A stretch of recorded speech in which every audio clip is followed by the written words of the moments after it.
Yes, hello everybody. Again at our interview at the HARP channel. I'm very, very happy and delighted to welcome my today's guest, KIRSTEN AGRESTA COPELY.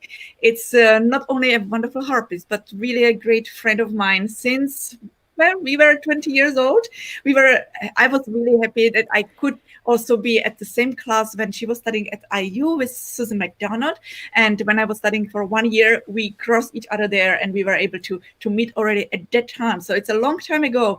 And it's my big pleasure to welcome my guest to the screen and introduce to all of you today. And I'm sure you will enjoy our time together. Welcome, Hi, KIRSTEN. Jana. So Great to see lovely. you. Thank you so much for having me.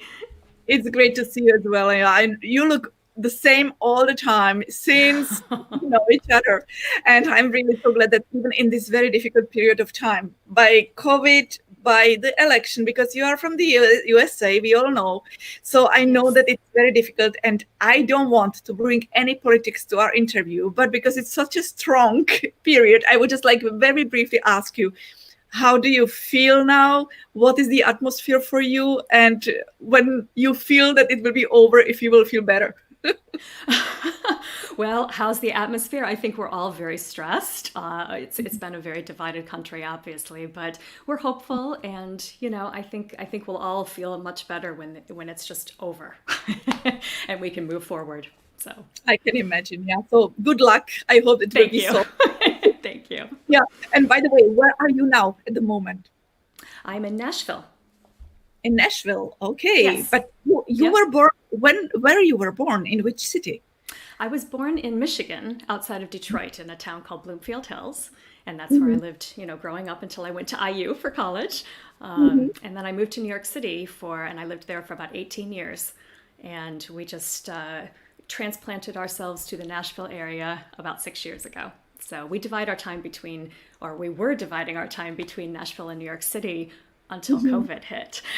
I And see. it made everything change as far as traveling Mhm, back and forth. mhm. So, So because I know that when I was in, I think it was 2011, we met in New York. yes, we did. Yeah. So With since your that you are sons. not, yeah, indeed, and you are not living there anymore, right? In No, Dublin? not full time anyway. No. Yeah. Okay. Part Okay. time, I guess I would say. I go back for work. I go back for gigs. So in the summertime, I'm playing with the mostly Mozart Festival, and I still have my job at the St. Regis Hotel, playing for afternoon tea and playing with the New York Pops and doing a lot of different things. So when that work comes back and when we have that ability, to travel again, I look forward to returning to those jobs. So. I'm sure that it will come back. Yeah, it must one day, of course. To jump into the recent times, I would like to start a little bit from the past. So please tell us, are you coming from the musical family or are you from non-music musicians? I 50-50. So my father was an engineer, so he was not musical in any way, shape, or form. But my mother is a musician, yes, and she was. Is it your mother? I love that picture. Yes, she was great at throwing parties, as you can see, and that was a Halloween party where we played, Bob for marshmallows or something. I don't know. So So what she was a pianist and a vocalist. So she taught in junior high and high school and at the college level as a choral conductor. So I had a good background. We had a lot of various instruments sitting in my living room when I was growing up. The harp happened to be one of them, and that's how I got started when I was 5 years old. So. that's this is probably one of your Yeah. first Yep, that's me at 5. um but it seems that Pursed you have lips and all. yeah, but it seems that you had already a big harp. Actually, it's not a small harp, right? No, no, that was a lever harp. Yeah, that Ah, was that was a troubadour. A troubadour was my very first harp, a Lion and Healy troubadour. Yeah. so And cute, my so feet cute. didn't touch the floor, so they just kind of bobbed back and forth. Oh, how sweet! But tell me, But who I was your teacher? Who brought you into the harp? So when I started when I was very, very young at 5, I started with Pat Terry Ross in Detroit. And I only studied with her for probably a year, maybe, or more. And then I went to Mary Bartlett, and I'm sure, I don't know if you're familiar with Mary Bartlett, but she was a wonderful harpist in the Detroit area. She played with the Detroit Symphony, and she has a daughter, Jacqueline Bartlett, who teaches in North Carolina and is also a wonderful harpist. And Mary lived to be, I don't know, I think she lived almost to be 102, if I'm not mistaken. So she was an incredible lady. And I studied with her until I was 11. And then she actually was the one who introduced me to Miss McDonald and said, I think you should be studying, with Miss McDonald. And so I drove, there she is, beloved Suzanne. So my parents drove me back and forth from the Detroit area to Bloomington once a month to study with Suzanne. Oh my God, this is fun. So what age have you been? So that was starting when I was 11 years old. Wow. Until I went to college. Yeah. Oh, that's amazing. That's really amazing. Because here, what age are you? This is about that time, no? That's probably 9 or 10. Yeah. And that's when I was a competitive pianist as well when I was growing up. So I always had, one hand on the 88 keys and the other hand on the 47 strings. So your mom was teaching you piano, right? Your mom was the teacher. No. I mean, she absolutely started me on it. And when I was about 18 months old, she put me on her lap and she would show me the keyboard. And, she would write out big, treble clefs and staffs with these huge notes to teach me how to read music from a very young age. So certainly she had everything to do with, with my introduction to both the piano and the harp. But she found me a local teacher very quickly for piano because, mothers and daughters don't always work well together in terms of teaching and being a good student to that teacher. So that were... It doesn't mean it's always, it's different. It can be different. It's different, right. Yeah. Mm-hmm. Right. Yeah, but tell me, what was then your path? You stopped to play the piano totally, or did you still go together with two instruments, even you were in college? Well, when I went to college, I think I really had to choose, and I was also very interested in singing and in performing, vocally. So I actually was a double major at IU for 2 years as a vocal performance major and as a harp major, and then I switched over to just harp. But I still participated, my senior year of college. I was in the Singing Hoosiers and I traveled with them, locally and regionally and nationally, and recorded albums with the Cincinnati Pops with them, and, did a lot with that too. I just, I've always had a great desire to honor all the passions that I have, and they don't all reside in this instrument, there are other, in other ways, right? So, and I was fortunate when I was living in New York City too, to be able to play keyboards on a Broadway show. So, all the shows that I played in the pit were normally on the harp. And this one particular show, Frank Wildhorn's show called Wonderland, I was one of the keyboardists. So that was kind of fun because I got to go back to my roots, so to speak. Was it not difficult when you did not really continue the piano so much?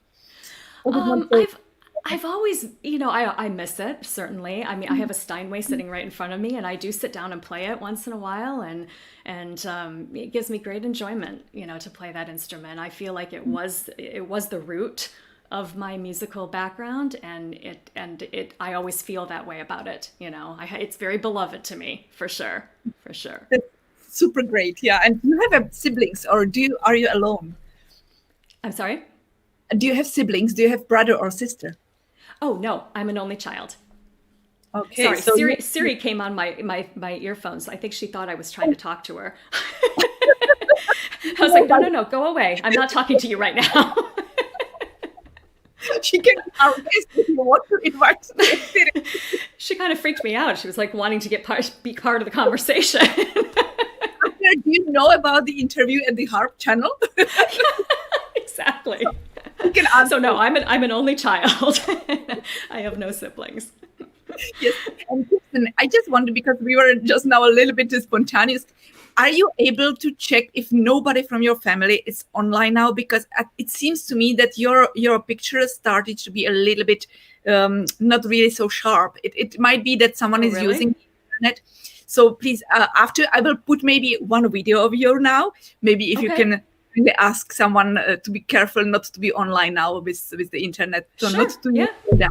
Yeah. Okay. So I would be happy now to use one of the wonderful video of our guest today, and we'll see you soon.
Yes, sorry, as I said always, I can't be unfortunately having all the videos like complete. So I'm sorry, it always stops in certain time, but I'm so glad. I understand. So thank you very much for checking. It did not help too much, but hopefully it will not get worse. So let's hope that it will be fine with the picture. But, okay, so go more for your path in the music. So you were in the college, and you started to be very successful because you started to win competitions and also had really great position as a harpist. What was your first important step as a, I don't know, some prize, or if you remember what really put you in the level of, yes, I made some kind of step which moved me higher? What was the first step you feel? Well, I think probably it would have to be the USA International Harp Competition, because that was the first international stage that I had ever competed on. And of course, I placed third. I got the bronze medal. Oh God, that's when I had big hair. With Elizabeth Haynen and Maria Casale. Oh, wonderful memories, though. Yeah, that was a wonderful experience. It certainly was. I think that's actually where you and I first met, was at that competition before you came to IU. That's true. That's very true. In '89, indeed. Yep. Yeah, it's true. Absolutely. Yeah. So I think that's where I felt confident about my place in the competitive world anyway. Absolutely. It was first competition of USA, actually. It was the very first. I know. Which has happened there. So the inaugural one. Absolutely. No, it's really, it's like, it's 31 years. My goodness. Oh it's my God. I can't believe it. But it's like, anyway, we won't talk about years. Yeah, that makes us feel very old. No, we are never getting old. Never. It's just numbers. But Kirsten, you also, before that, you got also the prize at the IU competition, the orchestra. Yes. Mm-hmm. Yeah. So what was competition? Yes, and what was there for the program? What did you play for the concerto? I played the Castelnuovo Tedesco. So if everyone's seen the invitation of Kirsten and all the putting together with the video which I have prepared. It's the It's piece, that concerto. the concerto, which is actually very rarely played, but it's so beautiful. It's Yeah, so great. it was one of my favorites, and I certainly felt like it was kind of my signature concerto for many years. I played it with a lot of different symphony orchestras and at two World Harp Congresses too. So so yeah, It it's was a also great piece. and it was also in the first competition of USA in the final, as I remember. Yes, It yes, was the, exactly. That's probably why I learned it was for the competition, and then I just continued to perform it for many years after that. exactly. That's fantastic. Yeah, It's really your piece. We will hear it, but not now. yeah, Yeah, later. later. Yeah. Kirsten, what was after you finished your studies with Miss McDonald? How long have you been there actually? How long have you been studying there? At, I'm sorry, I don't Are you- understand. At At IU? IU. Oh, I did both of my degrees there. So I did my bachelor's and my master's. So I was there for 5.5 years. I kind of did a fast track master's because I was able to test out of some classes, which was great. And I think I did one semester over the summer just so that I could condense it and make sure that I got it done quickly. And yeah, Do you so remember all the classes? Because as I mentioned, I was there only for 1 year, but I have such a really strong imagination how wonderful the studies are there. And I have found this picture where we oh had my a gosh. it was at the Miss McDonald's house when she was doing the Yes, pizza parties. pizza parties. So it's just the memory of some of the I see lots of people. Karen Grimsey. Who else is in that picture? Anne Young, maybe? Oh my and gosh. Maria from Bulgaria is there as well. Yes, yep, yep. Oh my And the gosh. lovely dog, the Miss lovely. McDonald, Miss McDonald threw the best parties. No, it was It was really always lovely. such a good time. Absolutely. And I was so happy to find this, I said like, well, Yeah. I have where she is as well. That's fantastic. Yeah. So yeah, I think that it was the most beautiful time of studies at that period because there was about 25 students, as I remember. And Yes. I mean, really, most of the people are really high in the high positions of anywhere, either as a Absolutely. soloist or professors of or the orchestras. So it's really absolutely great memories on that. Yeah, Yeah. I agree. I mean, I feel like the level was so high that when we had studio classes and master classes, listening to you play and listening to Liz play, Elizabeth Haynen play, and, all of these amazing, musicians and harpists that, It was yeah, good. I think it made us rise to the level, It definitely was I a think good inspiration. absolutely. That's what I think that if you agree to have really next to you someone who is good, it's always wonderful because this Yes. competition which you have next to you, it only push you to be better. If you feel that you are the best, then Right. you have no need, to even grow. I mean, of course, it depends on the person, but it's much more better to have the inspiration and the motivation to Right. achieve someone as an idol, Yeah, Yeah, I that's agree. I agree. And for my own personality, that was something that always worked for me too, is to have a little edge of competition behind me to make me work harder. Mhm, mhm. So, I think that's something natural for the people who wants to really be professional in the right. not nothing wrong. It's nothing to be jealous or something, but it's just like the way. Yes, I want to be better, to push ourselves better. Yeah, Right. Right. absolutely. Yeah, and tell me what after you finished Bloomington IU University, you moved to New York right away after, or Not right away. No, I actually moved back home to Michigan for about a year because there were lots of orchestra auditions coming open during that time. So I took a circuit of orchestra auditions just to kind of feel out if that's if that would work out for me, obviously, but also if it was something that I wanted to do. And I got very close. I was the alternate on I think three different ones, but I never got the gig, and I was okay with that. And I felt like that was not something that I really felt passionate about, and it wasn't something that I really wanted to do with my life. And so I knew that I knew that in New York I would have different opportunities than I would have in any other place.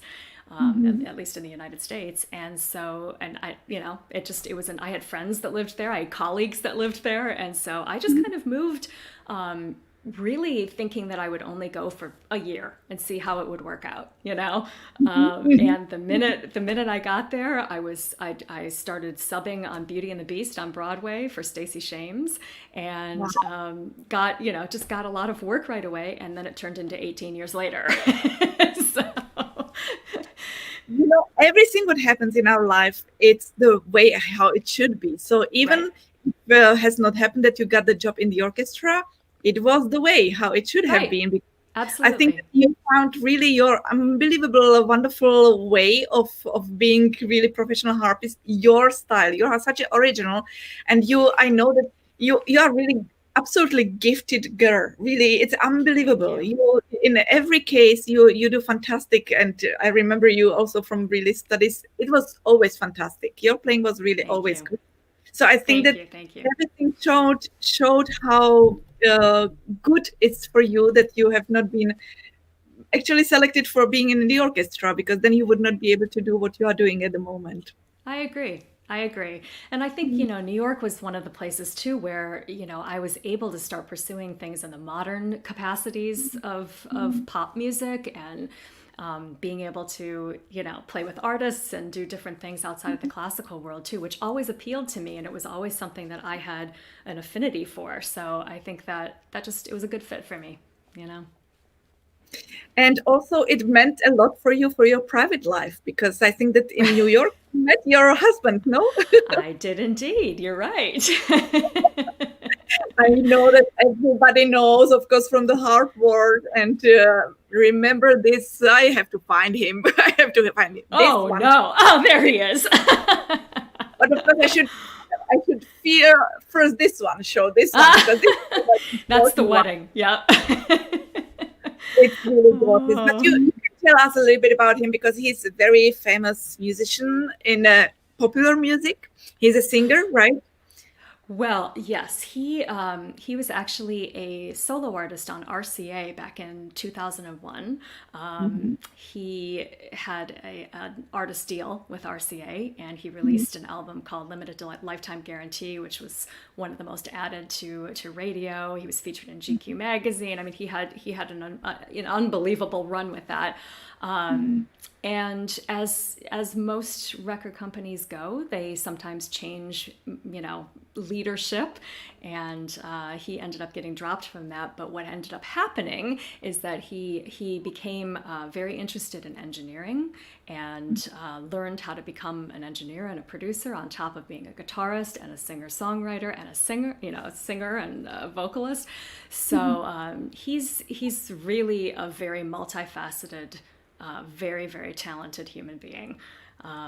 And I'm very proud of, all the things that he's accomplished in his career, as well as what we're doing now together with our duo that we just started. So that's fantastic. It's so important to have such a support in the partner, and also Absolutely. the inspiration, because I think that he also brought you more into the music which you are doing now, and that also inspiration and motivation, and certainly big support in this case. So I'm very, very happy for that.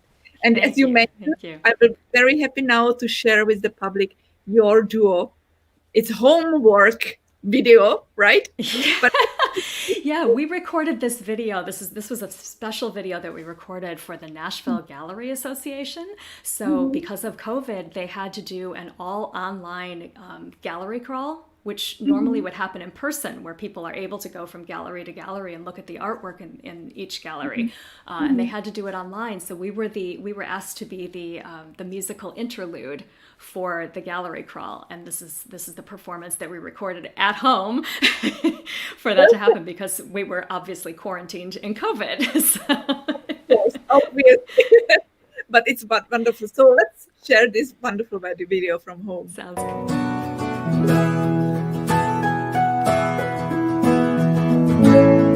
All that I need, all I could be, is surfacing like truth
Yes, a beautiful duo of our guest, KIRSTEN Agresta Copely, with her husband. And I would like It's called Harp and Plow. Harp and Plow. Okay. Harp and Plow is the name of the group. Yeah. So this is a new group you have established together. Is it a real group you are doing? Yes, we started it during quarantine. I mean, I think one of the interesting things about our personal journey with this pandemic is that we were actually in Africa when the pandemic started, and we were in Tanzania on a safari, and flew home and managed to get home the day that the travel ban went into effect. So we were so lucky not only to be able to travel and have a once in a lifetime experience in a country, in a continent that we had never been to, and had always dreamed of going to, but also, surreal being one day, alongside lions and giraffes and elephants, and then coming home and being sequestered for months at a time, on end. So this duo, actually, we started this about 10 years ago in New York City. And it was, it was something that we've always wanted to do, but we always had trouble getting it off the ground in New York, simply because it always got backburnered. Mark would go on tour, and he'd be gone for a month or so, and he comes back, and then I have gigs, and we weren't ever able to really work on it and spend the amount of time necessary to devote to a project. So, in the pandemic, with being home all day long, we looked at each other and just said, wow, this is a great time to, to revisit this music and the songs. And this is how we started it again. So it's been very exciting. We have a lot of new music coming out. We'll have an album out next year.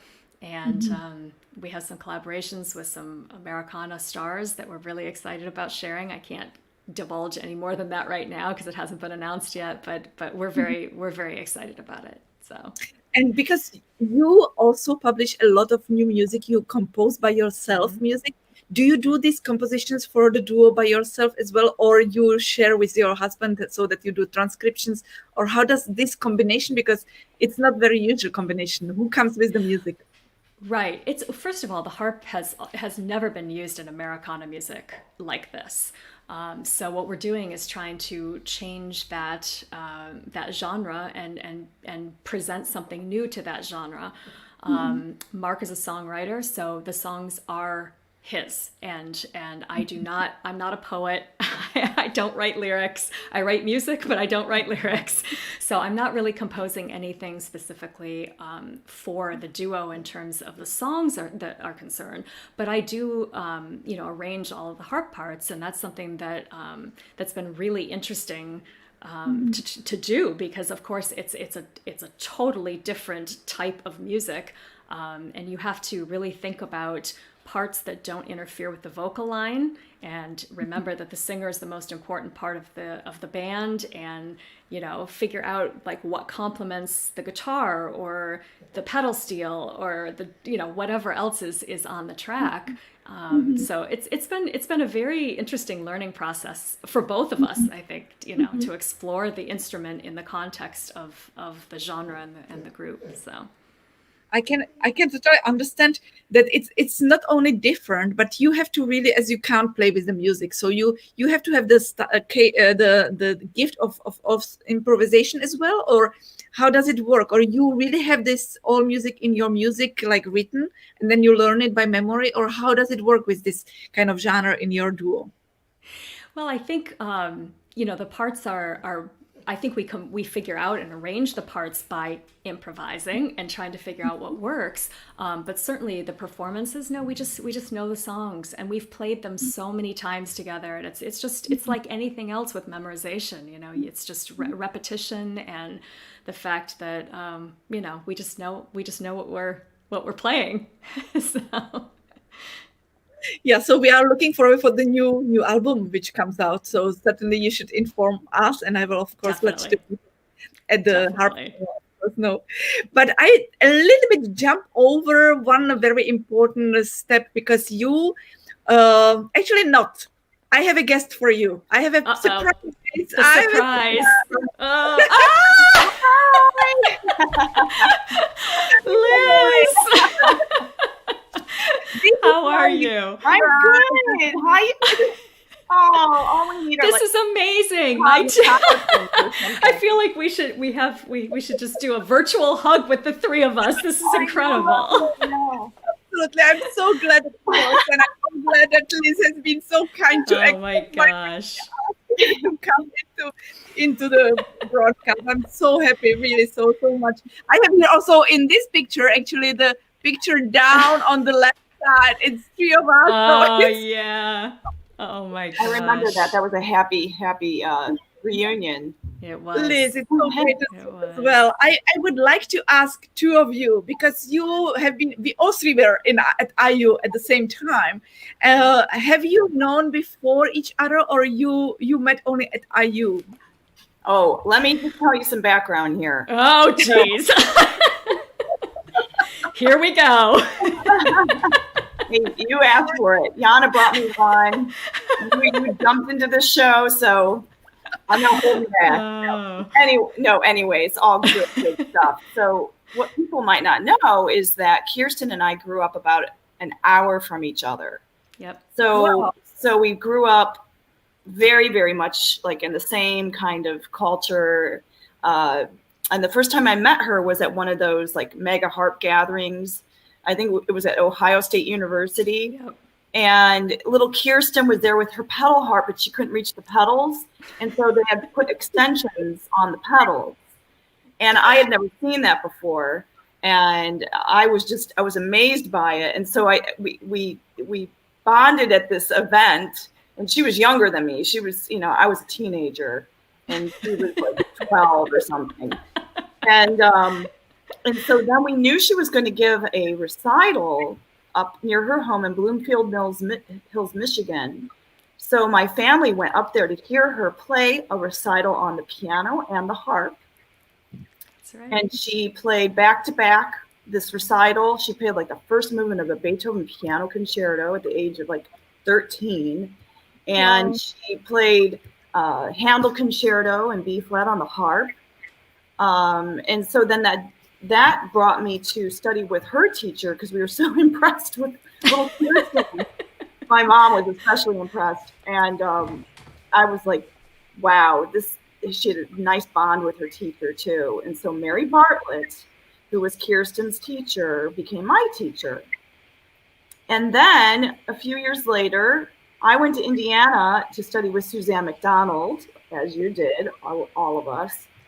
But Kirsten shows up one day. I see her, and she's not in the harp studio. I'm like, what are you doing here? Why aren't you in the harp studio? She's like, well, I'm a voice major. I'm singing Hoosiers. And I'm singing Hoosiers. I was like, that's a really cool group, but you still need to be in the harp studio. It didn't take long for me to figure out that was a bad move. And I needed to be in the harp studio. That's so funny. That's amazing. Yeah, so she's multi-talented. And I mean, I've always been amazed by that about Kirsten. And that's why she is able to do all these amazing projects, is because she's so fluid in so many musical genres. Mm-hmm. And she's musical with her voice. She's musical, just very dexterous with her hands. So that's why she's had these huge successes. And I now Jana asked me also to ask you a couple questions. Oh, geez. So I get to get grilled by Liz. Okay. No, it's all good. It's all good. Go for it. You and I have known each other for a very, very long time. I know. I know. So I guess if my students were listening, which I'm sure some of them are, and some of your students are listening, and Jana's students are listening, what would you say? How would you express your support of a classical training for the instrument to be why is it such an important foundation to explore all genres of music on the harp? Well, absolutely. I think you just used the word. It's the foundation, right? And the ability to be technically accurate on the instrument and to have, a wide variety of skills in terms of your, not only your technical ability, but also your musicianship and your musical ability. That lends itself to a lot of different genres, right? Right. So I think having the background of the classical music just applies to so many different aspects of my career, and while I put it aside for, different projects and things that I'm doing, it filters back in all the time. So. Now, I recall you having perfect pitch. Yeah. Is that correct? So yes, that's correct. How often does that come into use? For example, are you able to, because I think the harp is the most difficult instrument to improvise on as far as chromatically speaking. Mm-hmm. I mean, how much of it do you use your ear to ad lib or, just kind of follow along if you're like impromptu, performing? I don't know that it necessarily plays into improvisation for me. I think the part that it probably is the most beneficial for is when Mark and I are working on harp and plow together, and he'll sing me something or he'll play it on the guitar, and I can repeat it very quickly on my instrument because I can hear what the pitches are, and I know instantly what they are without him telling me what they are. So there's there's a lot of advantageous feeling about that, but on the other spectrum, and the disadvantage to it is that I have a really hard time. I don't want to say transcribing, but playing a piece of music that's put in front of me and transcribing it on the spot in a different key. Because I see the music in the key that it's written in, and it's hard for me to take it up a third or take it up a fourth if I need to. If somebody asks me to do that, I have to really think that out. And it's much more clinical for me than somebody who maybe doesn't have, the pitch skill. Right. So I'm sure that, like all of us, you have been being a cheerleader for your students, and during this time, it's really important that we stay with our, thinking forward and being positive. I'm just wondering, what have you been telling those young musicians in your life? What sorts of recommendations do you have for our young people? Well, I think that one of the things that I really believe in my personal teaching is making sure that they're prepared to be well-rounded musicians when they leave the university, and that not everybody's going to get that single job in the Philadelphia Orchestra, right? Or whatever orchestra. And that there's lots of different capabilities for the instrument, but you have to have a business sense. You have to be ready to play lots of different styles of music. Classical music is not the only thing out there. And while I just said, I think it's the thing that we need to have for the foundation and for, for a basis and a root. I want these kids to know that they can do much more than that. So we work on composition, improvisation. I bring in Broadway charts. I bring in session charts for them to play to, so they know what studio work is like. Just all the things that I've been fortunate enough in my career to have done, and I can bring in to teach them about those different aspects of the music business instead of just the classical business. That's great. I feel I do the same thing for my students. I feel, in a way, that my students at Curtis are more insulated that way than like the harpists at Temple. And I feel like that in general for conservatory students. Now things are changing, but I had, like I had a lot of diversity in my background growing up, playing in church, playing shows, playing, improvising, doing background music. And I feel a lot of these young people that go directly into conservatory don't get that opportunity. And so I've been telling my students, like, this is a great time to play for yourself. like, pull out, like you're saying, like Broadway tune. Like I became totally obsessed with The Greatest Showman over the last few months. I don't know why, but I did. And so I did a couple of those tunes, and I said, everybody should have like a fun piece right now. Yeah. That they can just play, like, and it shouldn't be classical. I mean, it could be, ethnic or something, but Sure. Yeah, being well-rounded is a good thing. No, I think too the Vanderbilt kids. One of the things that I really love about the program at Blair is that they have an immersion. They're what do I want to say? They have to have an immersion project, so it has to be something that's combined with another school, another facility. And that forces them to, think outside the box and have to do something that's not just about music, but about something else that's collaborative, That's wonderful. So That's great. hopefully they'll all find jobs. Find work. Work, exactly. Work.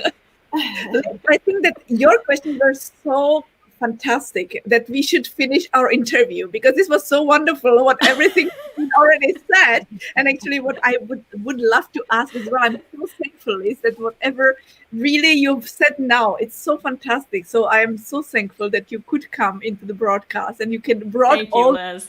these informations to us. And so lovely to see you again. And those of you who have not seen the interview live with Liz Heinen, it's already about 3 months ago. You can search for it at the YouTube, the HARP channel as well. It's a fantastic lady, amazing harp player, fantastic teacher. Whatever you think about, everything is fantastic. So you should listen to her interview, which is in the archive of the YouTube, the HARP channel. So And Liz, I'll thank add you. a good friend.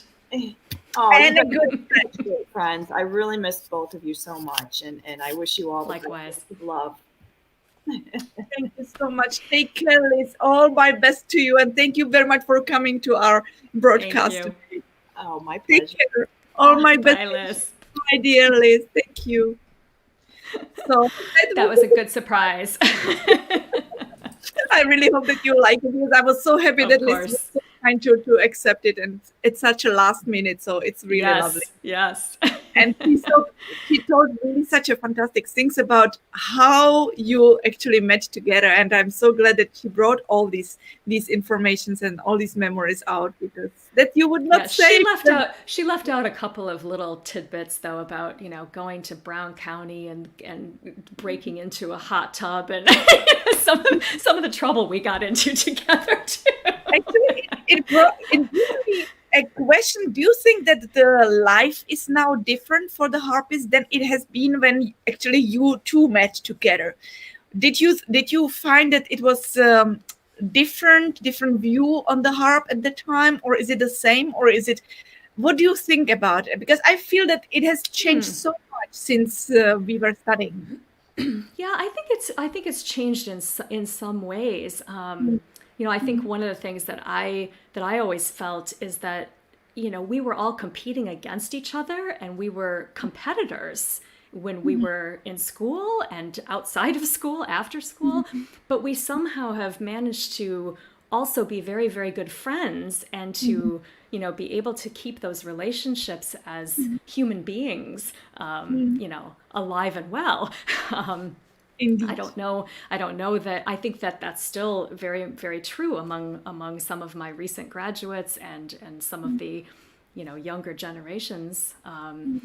I think also just, being able to go to the World Harp Congresses in person and maybe even the American Harp Society conventions and things, the gatherings it's such a wonderful way of, of seeing your colleagues and really, communicating and finding maybe collaborations with people and and seeing the up and coming youth that are competing, in the competitions. So. You mentioned them focus on youth on the World Harp Congress, which I actually wanted before Liz came into the broadcast. I wanted to show that I found this picture where we met. Oh my gosh! In 1990. Paris. Yeah, In that's Paris. Paris. Indeed, indeed. So you were Yeah. playing there on the Focus on News as well. And Yes. was it the only time when you played on the Focus on News, or did you play? Yes. Yeah, that was the only Focus on Youth. I played on lots of different World Harp Congress concerts after that, you know. But that was the only Focus on Youth. Do you remember where did you perform at that Focus on News? Because I have the No. video. Do you really? Yeah, I do. I do have the video, but unfortunately, I don't remember now what did you play, and I have not checked. It's my fault, but I have not Okay. checked. But I I think have no idea. was it I not? really don't remember. That was too long ago. I don't have those brain cells anymore. I have the video. When I would put some of your videos, I will go to check it. So I will find out, because I would love Okay. to say what. But I think it must have been something like a Rhapsody by Granjani or something like that. Maybe. Something so big. Yeah, I know that it was something really very big. Yeah, but as also Liz said that you are multi gifted girl. You were also dancing. Oh, that's from high school. Uh-huh. Yeah, yeah. It's Yeah, so I was always involved in you know, choral things and show choir, you know, show choir. So, and I really, musicals, I performed in tons of musicals, and you know. So actually, your way was already inspired from the childhood, because if this was actually your kind of hobby already at that time, you came back to it later on with your music, what you do now. Right. Yeah. Right. And do you like at that moment, in this moment, more to compose or to teach or to perform? What is really your big Oh, passion? I think the thing that I've always said is that I love doing many, many different things. And, you know, I think there's obviously lots and lots that I gain from teaching. I have wonderful students, and I think just, you know, the rapport that I have with them and watching them grow and seeing them do well is obviously a wonderful, wonderful thing.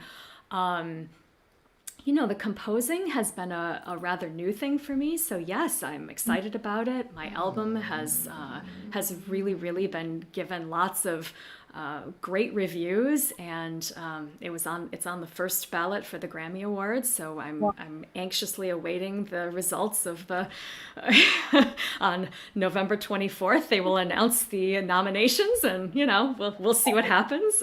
You know, I don't know, but it's nice. It's nice that I've developed you know, a different circle of colleagues through that as well, and lots of new friends that I've made through composition, and of course performing. You know, right now there isn't any of that happening. So I took to the live streaming, and you know, during the earlier months in March, April, May, I was live streaming and playing you know, pop live streams, just to try to do something to, you know, to perform, but also to give people, you know, something to enjoy and tune into. So Keep connected with the music all the time. Yeah. Right. So maybe this is a video which we heard at the biography at the very beginning, and maybe this is one of those which you have made during the pandemic time, right? The one, yeah, da da da dum, da da da. That was actually Ande. Yeah, that was actually recorded last year. So it was before pandemic. Yeah. Okay, but It was anyway, last summer. it's a beautiful video. We heard the music, but we have not seen the performer. So let's enjoy it now.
Yes, it's a beautiful piece, and it's your composition, right? Yes, yes, it is.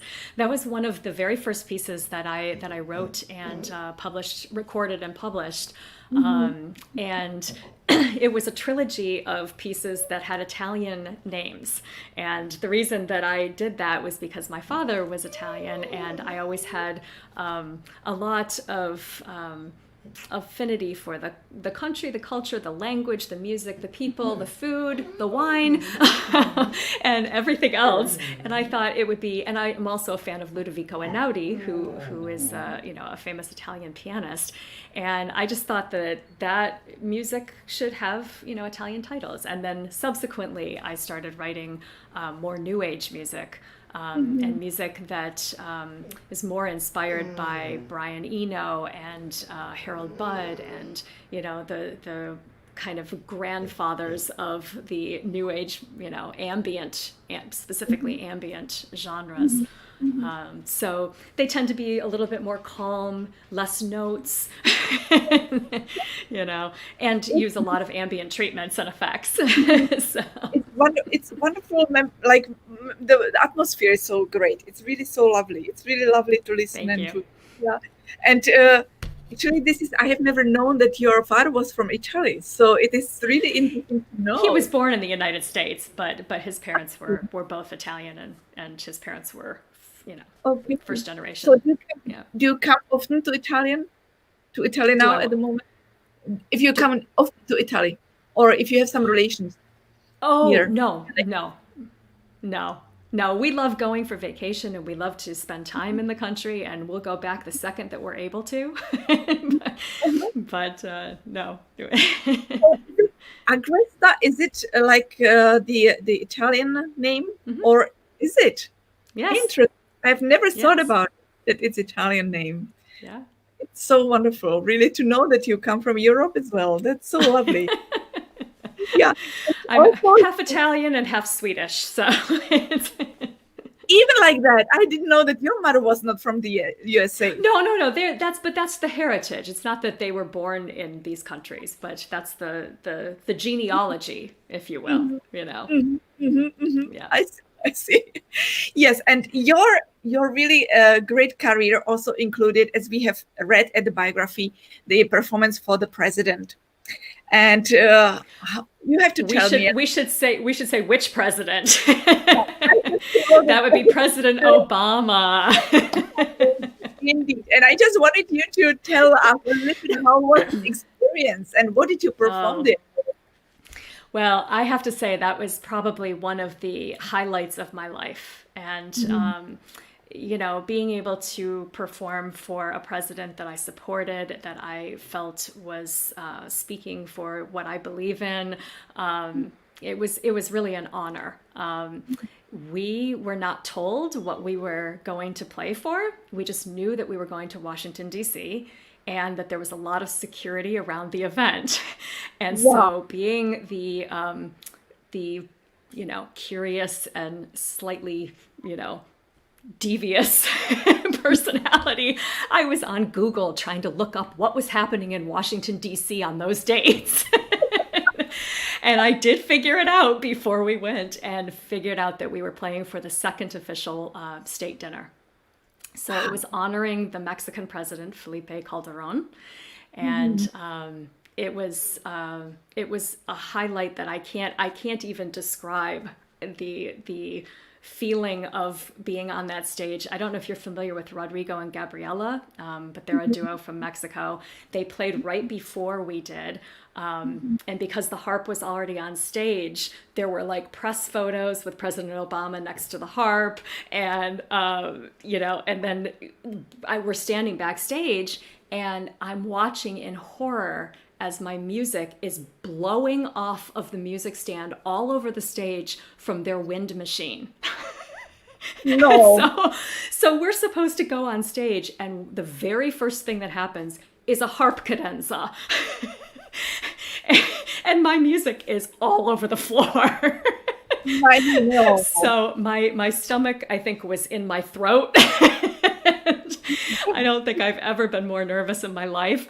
But it all worked out. It was a beautiful performance, and we were very fortunate afterwards that they called us all back on stage with Beyonce, who I was performing with, in case we didn't mention that before. It was with Beyonce. And they asked us all back on stage, and President Obama and Michelle Obama and President Calderon and his wife all greeted us. So I was able to meet the president. I got a big bear hug from Michelle Obama, a kiss on the cheek by Barack Obama. And it's an unforgettable, indelible memory, for sure. I have really the goosebumps. I am just like, it must have been wonderful, really. And do you have also some pictures? Because this, what I showed, is the only what I found about that. But I just wonder if you have also a picture together with the president, if they made the shot. They do not know. We have a couple of pictures that a guest that was actually at the state dinner took of us afterwards. So we're all in a line, and they're not great quality, but I do have them, and I can share them with you. Memory, yeah. Oh, that's wonderful. I hope that it will, happen again. That you will be able to play for someone who you really admire so much, so that it will be continuing this kind of exactly, continuing the trend. That would be fabulous. So let's hope it. And just now, tell us a little bit about this. Well, the last 15 years of my life, I've been playing with a lot of pop artists, and this was actually a very recent one here in Nashville at the Bridgestone Arena with The Who. So that was a really fun show.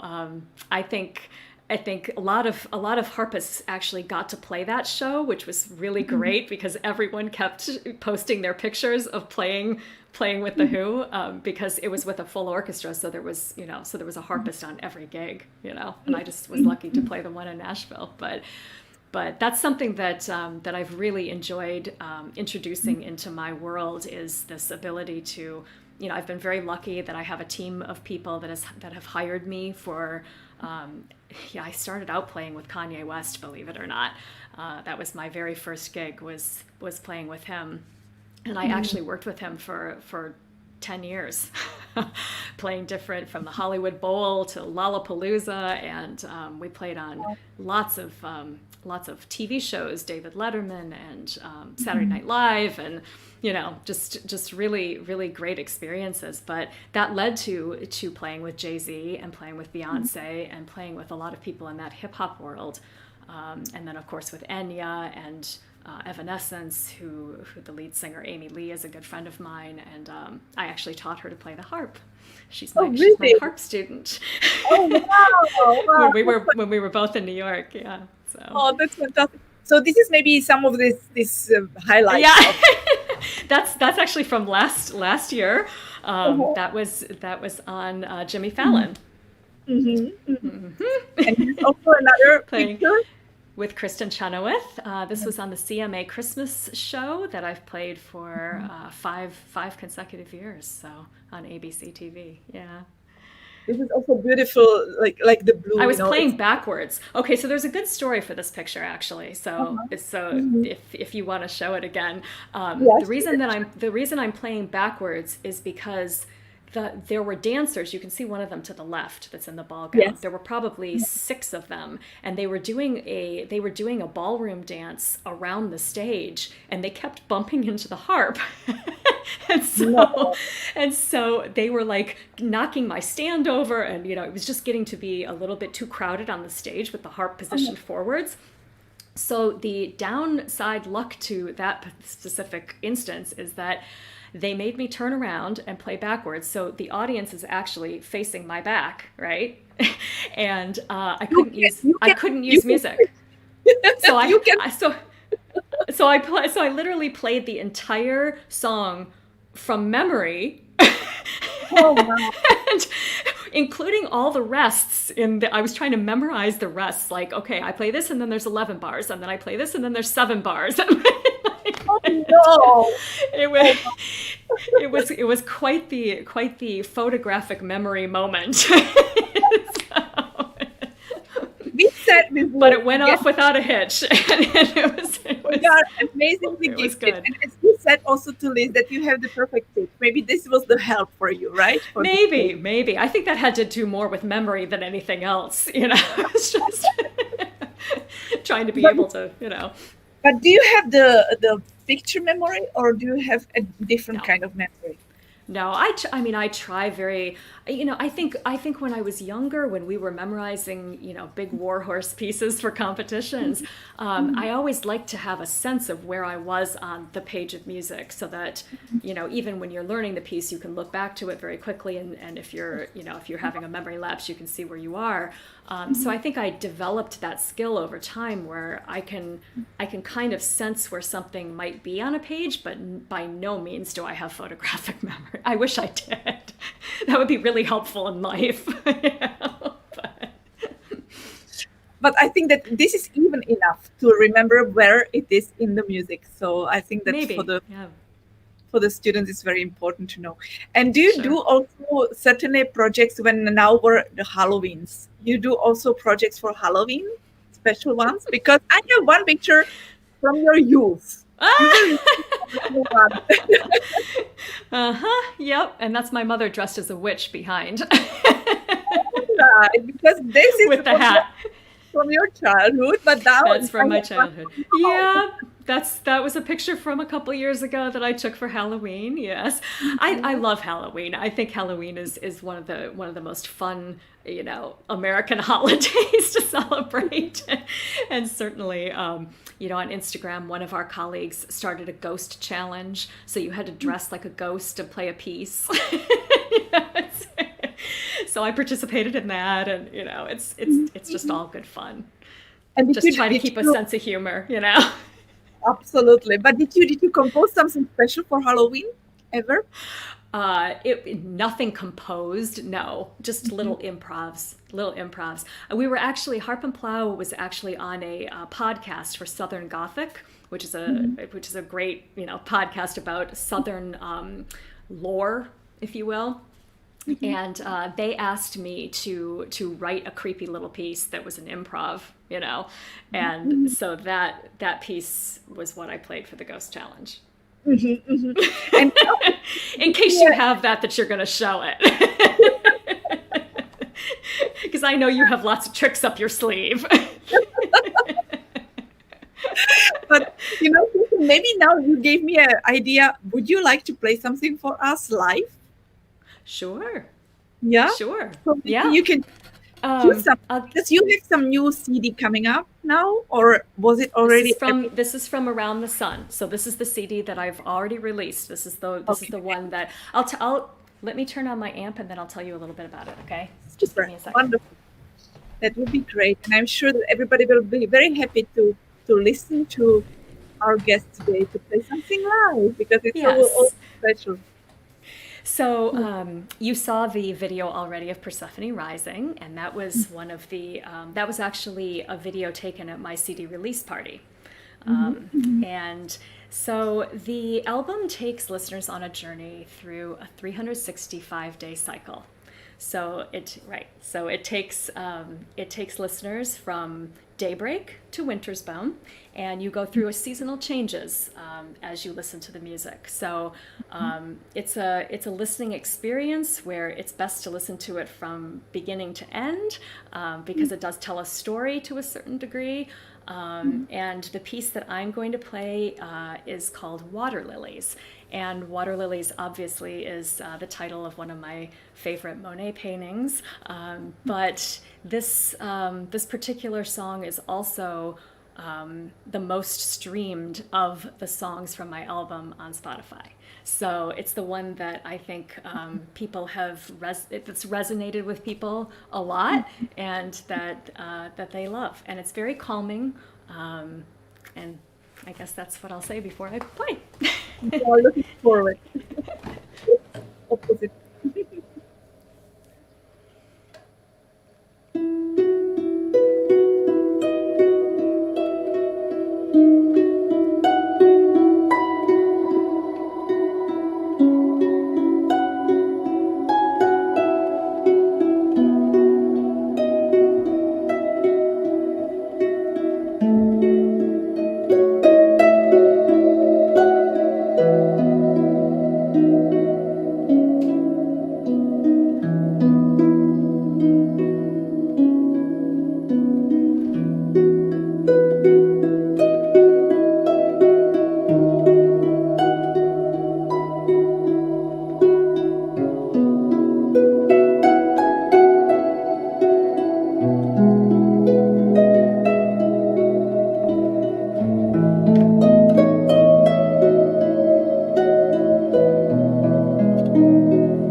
Thank you so much, Kirsten. It's really You're lovely. welcome. Thank you. Are you usually using now the amplification when you perform, or For only these the- pieces, yeah, for these pieces, I actually wrote them around the effects. So these were not composed just acoustically with the harp and pen and I see. paper or finale. I actually have it, with the effects pedal and with the amp and with the pickup. And then when we record them, Mark actually uses a mix of vintage and modern outboard effects units. So there are no keyboards. A lot of people think that on the album there's a lot of keyboard effects. They're like string pads or different like pads. And there's not a single keyboard used on the album. They're all used from very, very specific outboard effects. So Oh, it's very unique, and it's very layered. So it can't be replicated exactly live, but the pedal that I use is close. It gives it the ambience that it needs. great. And you can use also your classical harp, but you can not need the electronic harp, so it's really great. Yeah. Yeah, Wonderful. I have a great pickup. I use a Schertler pickup, and that works very, very well. So. And because I have never played with amplification, so I have even no idea where do you put the mic? It actually attaches. It's a contact mic, so it attaches with putty on the bottom on the sounding board. On the on soundboard. the top of the sounding board. Mm-hmm. Okay, that's good. It doesn't damage the soundboard, right? No. Okay. No. It's just like green putty that you roll into, just put it on the back. It peels right off. It doesn't Super damage nice. the harp. Don't worry. So when you I would be afraid, yeah. But when you play this kind of concerts, do you do also this kind of amplification, or do you use their amplification, which they give you? It's a mixture of both, actually. So this is actually the picture that Pete Souza, the official White House photographer, took of the performance for President Obama. So that's Beyonce and her band behind her. Yeah, and that was the official photo. This was a live performance with Enya on Good Morning New York, I believe. So yeah, in answer to the question, I always take my pickup with me for pop gigs because I know that it's a really good pickup and that they're going to like it if they can use it and put it into their mix. So they have actually used that in a number of situations. I remember playing a gig at Carnegie Hall with Jay-Z where they used my pickup, and they loved it. So, but a lot of times, they just have their own rig, So. You mentioned Carnegie Hall. You perform there quite often. Yes. What is your experience when you had the chance to perform there for the first time? And what did you perform? Oh my gosh. To be really honest with you, I don't remember what my very first concert was at Carnegie Hall because I've played hundreds and hundreds of concerts at Carnegie Hall with different organizations and different orchestras and groups. But of course, my most favorite memory is playing the Debussy dances in the hall, in Isaac Stern Hall. And of course, 3 solo recitals in Weill Hall. So I have a long history with Carnegie Hall, and I've always, that's one of the pictures from my solo recital in Weill. I've always loved playing there. Obviously, it's one of the most historic and revered institutions, not only in New York but in the world, and it feels like home to me. So I walk on that stage, and it feels like I've been there 1,000 times, and I know it, and I know its acoustics. I know how to play on that stage really well. But I never have lost the awe that you have for hearing how that bounces off of the very highest tier in that auditorium. And just the sheer thrill. Sometimes you have to like remind yourself of how lucky you are to play on that stage. So. And when was the last, before everything was now locked down, when was your last performance in Carnegie Hall? My last performance now would have been more than a year ago. More than a year ago. Yeah. But is something scheduled if you would be able to? Is there something scheduled now at the moment? Not yet. It's not clear and not Not sure? yet. There's really nothing clear about when those venues are going to reopen, at least not to my knowledge. I think they're hoping for the fall of 21, but we'll see, So I think we're all on hold right now for those types of performances, but there's lots that I'm trying to use the time wisely and realize that this is an opportunity, to write music, to record music, and to focus on that aspect of my career. So, absolutely. So, what are you now doing? What is now your project that you are preparing, or if you can share it with us? Well, at the moment, we're working very, very hard on the Harp and Plow project. But in tandem with that, I am also writing a new record of my own, a solo record. And I'm playing on a Persian record, and I'm working with a number of different artists on their projects as well. So there's a lot going on. Wow. I can't say that the calendar is empty. Let's put it that way. I can imagine, because you are also teaching online, probably. No, we're in person. You're in person. Wow, how lucky Yes, we you are. Oh, you are lucky. Nice. Yeah, it's been a very challenging semester on many levels, but we are in person and we have a lot of protocols in place. The students and the faculty, everyone must wear a mask at all times, and we have to maintain 6 feet from the students. So that's presented a very interesting challenge for teaching, because I'm so used to going over to the instrument and demonstrating something, and then I realize I really shouldn't be touching their harp. So there's some things that we've all had to get used to, I think, for the in-person teaching during COVID, but we're going to be online for the last few weeks of this current semester, and then we'll go back to in-person lessons for the new semester in the spring. So good luck for that. Yeah. So how old are your students? So they range from, they're freshmen through seniors. So they're 17, 18 through 21, 22. And how many students? Great age group.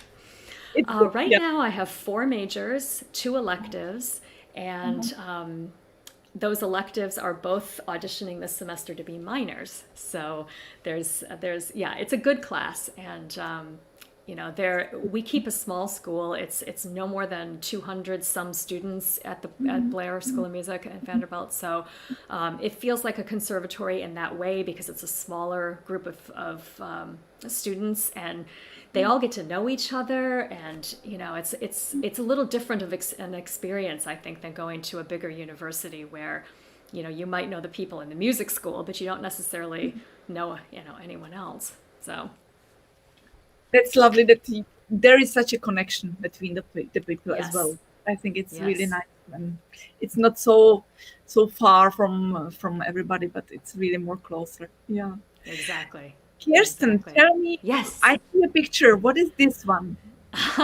Okay, so I was the featured performer at the U.S. Open Tennis Championships for 6 consecutive years. And I played at the present. So these are the signs that they make for the featured performers, with your name in big letters and with the U.S. Open logo on the bottom. And I played at the President's Gate, which is the gate where the players and the VIPs enter. So it was an incredible gig. It was a lot of fun. It was an outdoor gig, so you were playing underneath like a big umbrella, but you watched all the players coming in. So I got to see Rafael Nadal and Federer and all the big names in the tennis world, if anybody's a tennis fan out there. What did you do for them? What did you have a free choice to do, or did they told you what they want to hear? To a certain degree, the first year they wanted classical music, so I just played classical music, and then they got wind of the fact that I did a lot of pop covers and that I was also kind of a pop harpist. And for the subsequent years, they wanted me to get harder and harder into the rock. So it was actually really, really fun. And at one point, Justin Timberlake walked in and entered through the gate, and I very quickly played one of his songs, and he like looked over and like waved at me. So there were a lot of, Christy Brinkley. I had pictures with her. There were a lot of celebrities that came to watch the matches, and that was where they had to come through and walk right by me. So it was a great gig. I can imagine. Can you tell me, did someone really stop and say, "Well, I love harp" or something like that? That you really see that they really enjoyed to listen to the instrument? Not you. I mean, basically, if they like really the harp, what is your impression? Definitely. I mean, there were several people. For every day that I played there were always people that stopped and listened. I think the most hilarious one was Red Foo. I don't know if you're familiar. Do you have that picture? No, you don't. Okay. You don't. I thought maybe you were going to surprise me with that one. It's okay. It's okay. Yeah, there were a lot of people that would stop and listen, and I think they always thought that it was really interesting that the harp was playing pop music, and that they knew the songs, and it's being played on a classical instrument. So That's great. Of course, I mean, in your interpretation, even more. It's so right. But of course, Exactly. It can happen that they don't even mention that there is someone playing, which is some kind of frustrating afterwards. Right. If you would, that they are not even, they're just passing without noticing anybody. Yeah. Yeah, So, they were always great. really great about about making sure that they publicize it, and they had it on the website and made sure. I did an interview for them one year that they aired on on the website as well. So yeah, Super. it was a great gig. Wonderful. I have here also some picture like this one, but probably Ah, something that you already mentioned before. this is actually for the Met Gala. So if you're familiar with that, it's an event that takes place at the Metropolitan Museum of Art every year. Anna Wintour from Vogue magazine is the one who is the the lady in charge. And this was with the musical guest Frank Ocean. And the woman actually that's conducting is a good friend of mine named Rosie Danvers, and she is the woman who is the founder of Wired Strings, and that group of musicians are the musicians that I've done almost all of these pop gigs that I've played with. So this was just another example, and this was a really cool setup, because obviously the harp got to be kind of up with the band, instead of back in the back of the orchestra like it would normally get stuck. And one of the two fun facts about that gig is that Beyonce and Jay-Z were at the front table. So they were like, my two former bosses are sitting at the table right in front of me, right? And just before I walked on stage, the hosts of that particular event were Bradley Cooper and Sarah Jessica Parker. And so I was standing backstage waiting to walk on, and I feel a presence behind me, and I hear a man's voice whisper in my ear, "Are you excited?" And I turned around, and it was Bradley Cooper. I was like, well, yes, as a matter of fact, I am. So lots of fun stories from, behind the scenes. Experiences. Do you have actually, by the way, any really fun story which has happened during these kind of experiences on the stage? Like, I don't know, that someone fall down or something like that, that unexpected but funny, not something what was really serious bad, at the end. I don't know that there's anything particularly funny that's happened that was like a guffaw or something that was a mistake, I think one of the things that that I remember very vividly was playing with Enya at the Rockefeller Center tree lighting. You know how they do the tree lighting at Rockefeller Center every year? And we were playing outside on the roof of Rockefeller Center in 30-degree weather. And we did take after take after take of this song. And you'd have to sit there playing like you were really excited and happy and have a smile on your face. And then they would come around in between takes and give you hand warmers. And we would be sitting with hand warmers, like sitting on our hands, trying to warm up our fingers before we went back. Oh my goodness. And I have to mention, we were only wearing strapless dresses with a little like shawl over our shoulders. So that's probably the coldest I've ever been in my life. I can imagine, but you must have been must be very, very red also, no? Because it was very, it was chilly. And I think another one, like a funny story, was when we were rehearsing for the Carnegie Hall gig with Jay-Z, and there was this weird little like keyboard sound that kept happening in one of the songs, and it sounded like a harp quiver. Okay, so like when you go, right? Oh, my effects are still plugged in. Sorry, that was way more than I expected. But I started doing that on stage, and they were like, "Whoa, what are you doing?" And I said, "Well, it's just this thing that I do, like pressing in at the top, and it makes this sound." And they're like, "You're totally playing that on the show." And so when that part came, in the song, I did it, and they cranked it up on the control panel so that it was really, really loud and like reverberated through the arena. So that was a good memory anyway. I don't think anybody's ever toppled down. I guess my music flying off the stand in front of President Obama, that's not a good moment. Right? That's what I wanted to mention, that you have already explained this kind of experience. Yeah. Oh my goodness, this is really something. Yeah. And with your dress, did something happen ever with your dress on the stage? Yes. Mostly by my own fault, though. When we were playing, what show would it be? Stephen Colbert, the Stephen Colbert show, the late night show. I wanted to get my picture taken behind the desk, like I normally do at all the late night TV shows, and my dress got caught in his chair, in the wheels of his chair.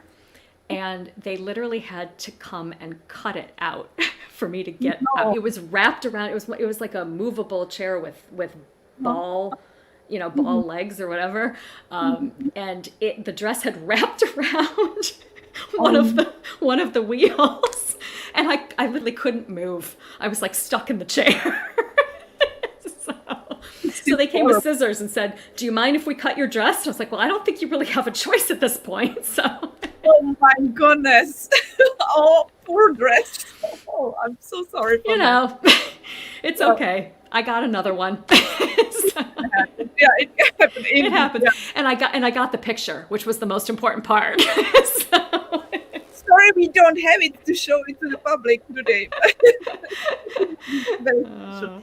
And Kirsten, it's your dream that you would like that comes true in your life or in your professional life? Well, gosh, I hate to even say it out loud because I don't want to jinx it. but it would be a real gift and an honor to be nominated or to win a Grammy. So I think that's something that I will keep my fingers crossed for. But I think in terms of a musical experience, I would really, really like to work with Brian Eno in some way, shape, or form. He's contributed so much to my knowledge of ambient music, and I just think that would be an incredible collaboration if he ever got wind of the fact that I am a fan. So. I hope that this kind of video can come into his ears. Maybe. And I wish really that all your dreams come true, because it's really something Jana. You deserve so much. And because I know that you have also a really beloved one like this.